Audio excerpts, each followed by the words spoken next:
देसी राजा जी एको घर लगवा देना एसी राजा जी। तू तो अवतार मार के देसी राजा जी, तू तो अवतार मार के हो देसी राजा जी।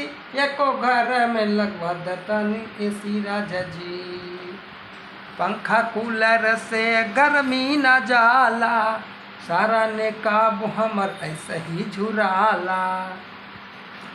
पंखा कूलर से गर्मी न जाला, सारा ने काबू हमर ऐसे ही झुराला। लग दहिया में गर्मी राजा जी, लग दहिया हो गर्मी राजा जी। एको घर में लगवा देना एसी राजा जी। तू तो अवतार मार के देसी राजा जी, तू तो अवतार मार के हो देसी राजा जी। एको घर में लगवा देना एसी राजा जी।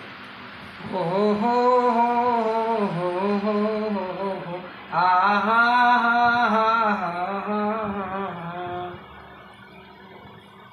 तू तो अवतार मार के देसी राजा जी, तू तो अवतार मार के हो देसी राजा जी। एको दही हम लगवा देना एसी राजा जी।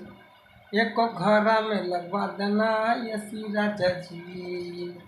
पंखा कूलर से गर्मी न जाला, सारा ने काबू हमर ऐसे ही झुराला।